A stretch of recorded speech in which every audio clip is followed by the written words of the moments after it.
Hello guys. Now today we're gonna go into the world of fractions. Yes, finally, fractions is the evil twin brothers of the decimals. But let's see how to work them out. Alright guys, let's get started. So now I'm gonna do a practice quiz that will help you do the actual test or quiz we're doing for this module, guys. So let's go over the problem so you know what I'm talking about. And then we'll do the book right now in another video. So now here, they want you to write the fractions in lowest terms. You're like, what is that? Look at the name, lowest terms. They want you to reduce fractions. You're not gonna go to the store and ask, give me 5/10 of a pound of ham. No, you're just gonna ask, give me half a pound. See, you're not gonna go to the mechanic and say, pass me the 12/16 wrench. It's gonna be what? You're gonna ask them, pass me the 3/4, the 3/4. You always pronounce fractions in their lowest terms. So let's understand how to do that. Lowest terms, guess what? You're applying the divisibility rules. I didn't just teach you that for random waste time, etc. I want you to actually learn what numbers are divisible by what, so you understand how to apply it in the world of fractions. So let's get started. 35 and 80. What do they remind you of? Oh, they end in a 5 or 0. Yes, you guessed it. That means we're going to divide both numbers by 5. Will 5 fit into 35? Yes, 7 times. Will 5 fit into 80? Yes, 16 times. You don't believe me? Take out your calculator and double check. You're basically dividing each number by the same factor. In this case, 5. So what's your answer? 7/16. Number 2, 375, 1,000. What does that remind you of? Quarters, 2 digits, 00, 75. That means I could divide both numbers by 25. How many quarters fit into $3.75? 4 per dollar, so 4 times 3, 12, and 3 more, so that gives me 15. And 4 times 10, that gives me 40. You're like, oh, it's reduced. It is, but it's not in the lowest terms. What does 15 and 40 have in common? Another 5. Both of them end in a 5 or 0, so we divide it by 5. 5 goes into 15 3 times. 5 goes into 48. So yes, your answer would be 3/8. That's how you reduce fractions. And last one, 32/64. Look at it. What's 32 compared to 64? Doesn't that look like half of it or double it? Yeah, you could divide it really fast by 32 if you could have seen it. If not, at least divide it by 2, by 4, by 8. But start doing something. And sooner or later, you'll get to the point where you're going to get to the lowest fraction. Now, next part. Convert the following improper. Yes, the fractions have their names. They're either proper, they're improper, they're mixed, and so on. So in this case, we want to compare you want to convert improper fractions to mixed numbers. And maybe you have to simplify them. So here, when the numerator, this is what the top number is called, your numerator, is larger than the bottom number, which is your denominator, that's an improper fraction. A fraction, guys, it's nothing more than a lazy division problem. Somebody said, come on, guys, divide. 5 divided by 8, I don't want to divide it. So somebody, a mathematician, just said, I'm just going to write 5/8. Yes, and he didn't actually want to divide, and that's how the fractions became. Well, maybe.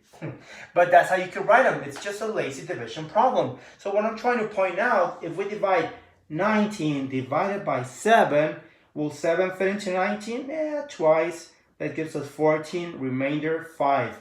So what's 2? Whole numbers. What's left over? Your numerator. What were you dividing by? 7. Your denominator. I know I sound like a robot. I will change the voice. So your answer would be 2, 5, 7. So that's how you could convert your fraction to a mixed number. Yes, that's simple. You don't believe me? Double check. What's 7 times 2? 14. What's 14 plus 5? 19, your numerator, and the same denominator. You see, they match. Can you reduce 5/7? No. Leave it alone then. So next one, 38 divided by 24. Will 24 fit into 38? Yeah, probably once. So we subtract, we do our math, and that gives us 14. So we write 1 14, 24. But remember, it's asking in lowest terms. Can we reduce 14 and 24?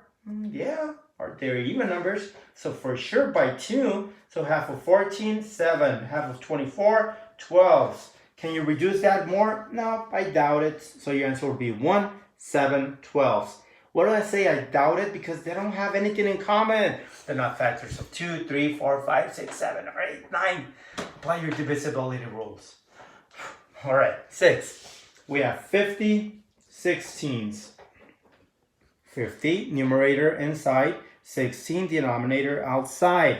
Does it fit? Yeah, 3 times, 48, remainder 2. So 3, 2, 16s. Could that be reduced by 2? Aren't they even numbers? So half of 2, half of 16. So that gives us 3 and 1/8. Awesome. All right, let's continue. Now the opposite, we're doing mix to improper. Remember I showed you we could check right now? We're doing that. So you multiply and you add. I think some of you guys in high school, they're teaching you Texas, something like that. Whatever makes sense to you guys. Come on, you're young, you know how to do this. Well, let's double check. We're just reviewing. So we multiply. What's 11 times 3? 33. What's 33 plus 5? 38. 38 what? 11s. It's your same denominator. Yes, that's simple. Let's do one more. What's 21 times 8? 168.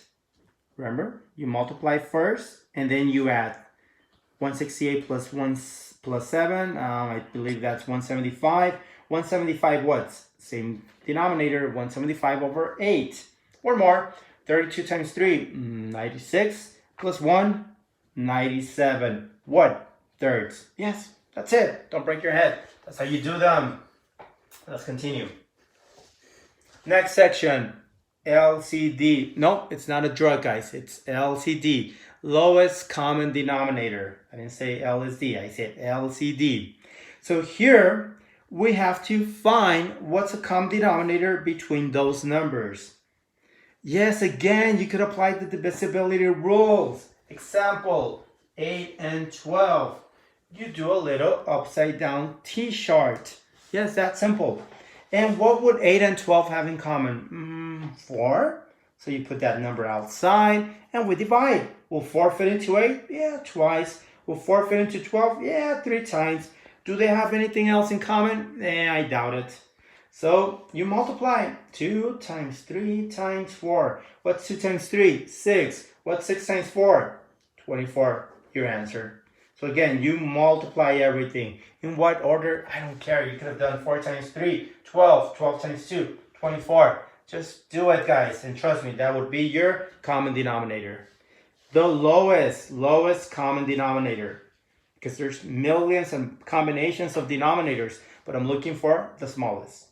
So now we have 5, 10, and 16. You do the table. And it doesn't have to be all 3, but as long as 2 numbers have something in common, we'll work on that. 5 and 10, don't they end in a 5 or 0? They do, so let's start with the easy ones. 5 goes into 5 once, 5 goes into 10 twice, but does it go into 16? No, so you bring it down exactly the same way it used to be. So does 2 and 16 have something in common? Yeah, divisible by 2. Will 2 fit into 2? Will 2 fit into 16? And the 1, you just bring it down. Anything else in common? Nope, you finish. What do? You multiply. What's 2 times 5? 10. What's 10 times 8? 80. 1 times 1, 1 times 8, 8. 8 times 2, 16 times 5. Whatever method you want to multiply, but just make sure you multiply everything, and that will give you your common denominator. More examples. So we have 6, 15, 24, 32.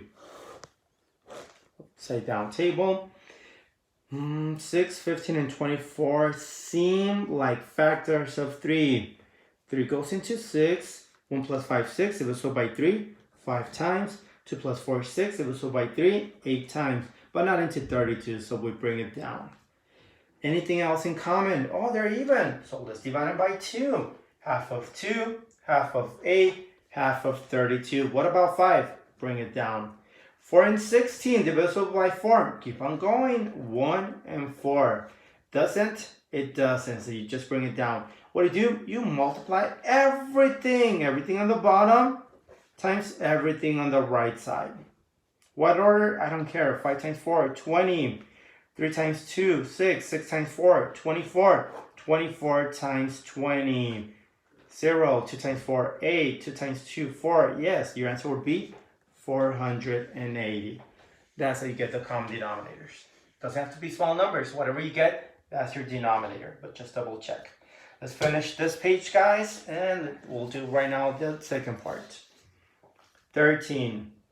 With fractions, we have to do 4 math operations. We've got to learn how to subtract, how to add, how to multiply, how to divide. So let's start by adding. When we're adding fractions, we have 1/5, 3/10, and 1/4.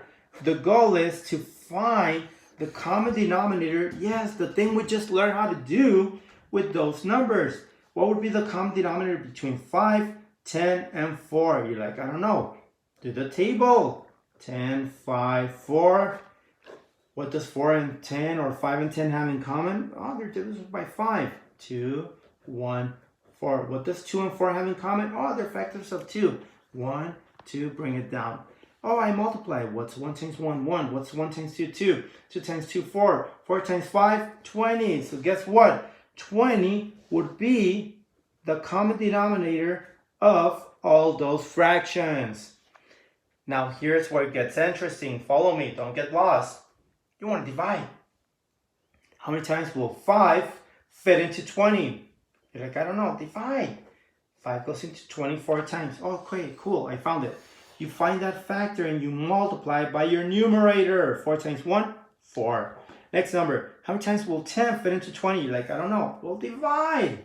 How many times will 10 fit into 20? Twice. That's your factor. 2 times 3, 6. That's your equivalent fraction with the new denominator. And last one. How many times does 4 fit into 20? I don't know. Divide. 4 into 20, 5. So 5 times 1, 5. Now, do the fractions have the same denominator? They do.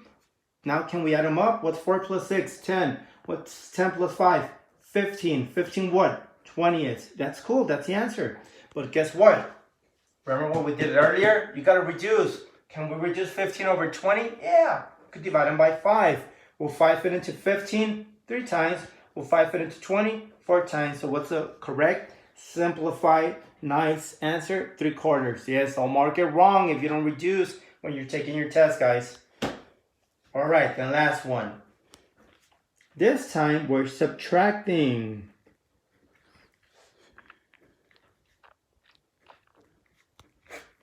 So we have to find the common denominator between 12 and 6. You're like, I don't know. Do the table.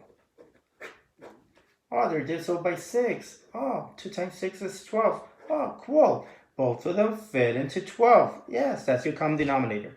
I know some of you could do this in your head. Cool. I'm just showing you the work step by step so you know and refresh how it's done. Fraction at a time. Will 12 fit into 12? Yes, 1. 1 times 7? 7. Stays the same, of course. We didn't do anything to it. Next fraction. Will 6 fit into 12? Twice. 2 times 1? 2. You notice I didn't do anything with the whole numbers? Wait up. Don't do anything yet. We're just subtracting. Worry about the fractions first. Can we subtract 2 minus 7?